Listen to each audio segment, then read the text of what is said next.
Hey, Miss Emma, this is your quick lesson review video for the day. We've got 6 strings, so let's go ahead and review them.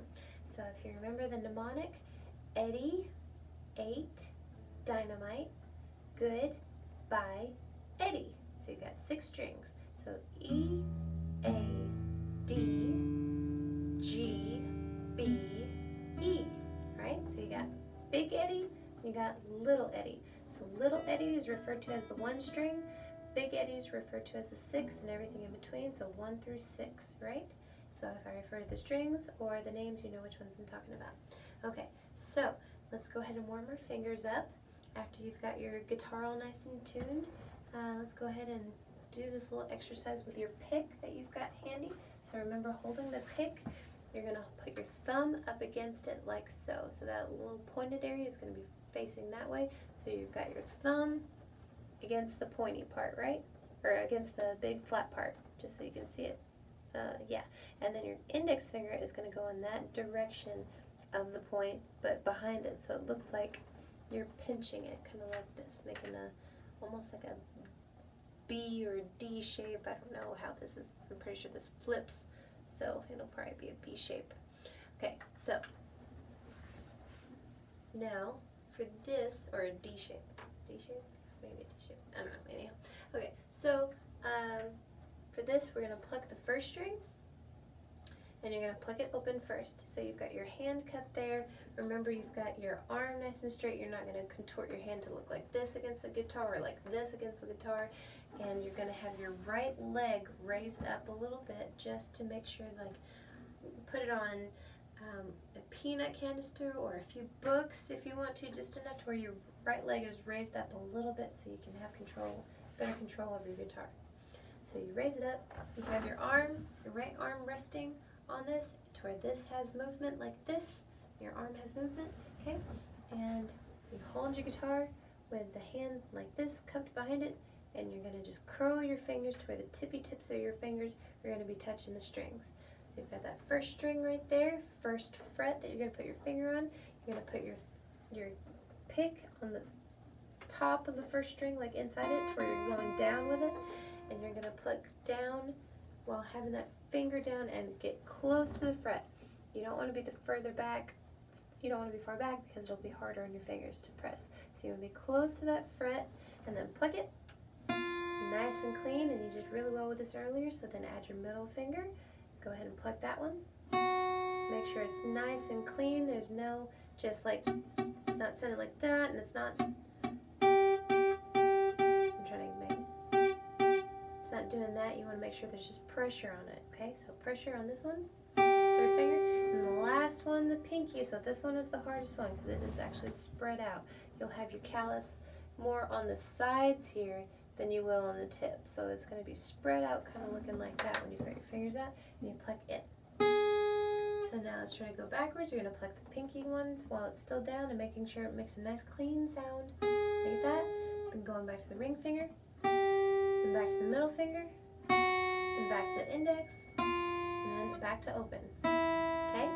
So work on that, getting those fingers up and nice and nimble. And now let's review the chords today. So we did a G7 chord. G7 is with your index finger on the first string there, the first fret. You're going to have your thumb pretty much behind it like this, to where it looks kind of like this, like you're holding it.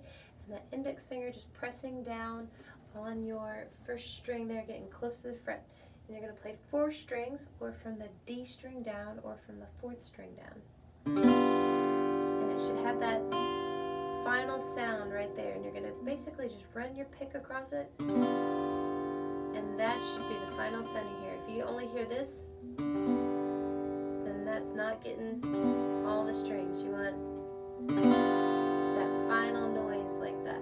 And so you were doing really well with this also earlier, switching to the C and G7 back and forth, but this is a good recap right here. So now your C is on the 2nd string, and you're going to keep it hooked like this, like the McDonald's arch, or like a hook from Captain Hook. And you want to make sure that only one of 2 reasons that your string is not resonating, and that's from lack of pressure or interference. So you want to make sure every single string resonates, okay? So that's what it should sound like. You're only playing 3 strings. You're playing from the G string down or from the 3rd string down, and you're going to play them just nice and slow to make sure each string makes a sound nice and clean, okay? And so now give me 4 strums with the 3 strings for the C chord, and then give me 4 strums for the G7 chord, and you're going to go back and forth, and you're going to do it twice. So you're going to start with the C doing 4 strums, and the G 4 strums, and the C 4 strums, and the G 4 strums, and that's what we'll call a little exercise there. So let's start from the C. Ready, go, like this. About this pace, nice and easy. 3, 4. Now switch to the G7 4 times. You're going down for the G7. You're going back up for the C. 2, 3, 4. Back to the G7. 1, 2, 3, 4. Now if you didn't keep up with that, go ahead and pause it and go back and try it again and try to keep at that pace. So always try to do a slow pace and then a little quicker and then a little bit quicker. So you were doing really good. Remember, I don't want any sort of hesitation. As soon as you get from that C, you go straight into that G7 without even pausing, right? And then same vice versa. G straight into that C without hesitation. So let's try that again a little bit faster this time. If you want to go slow, go ahead and rewind it. And if you really want to go super, super slow, one of these corners has 3 dots. And when you click on one of those 3 dots, there's this little option at the bottom to say playback speed. And that playback speed, it'll give you a list of normal or half time or like a quarter of the time or speeding it up. So you can pick like the really slowest one, like 0.25 I think, but of course I'll sound like this, like really slow. But by all means, if I'm going too fast, you can always slow it down of what I'm doing, or you can speed it up. So you've got those options, but I'll do it a little bit faster this time. So we'll start on the C, 4 strums each. C chord has 3 strings that you're strumming. G7 has 4 strings that you're strumming. So start on the C, 4 strums, ready, 2, and go. G7, back to C, G7. Good job, all right. So these are good little warm-ups for you, and I'll go one more pace, just a little bit faster than that. Not much faster, just a little bit faster, just so if you have been practicing, then this should be the goal that you can have by the end of the week. Till I see you next time. So about just a hair faster than the last time, and go.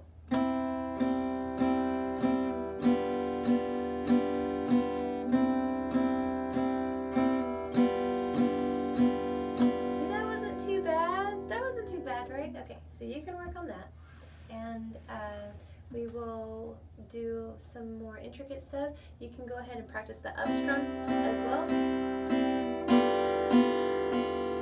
Any of those paces, just substitute, instead of doing down strums, do up strums. And then work on the Yellow Submarine. And then next week we'll start on the Hokey Pokey, and we'll do some more stuff. Okay? So keep practicing, and I will see you next week. Bye, Miss Emma.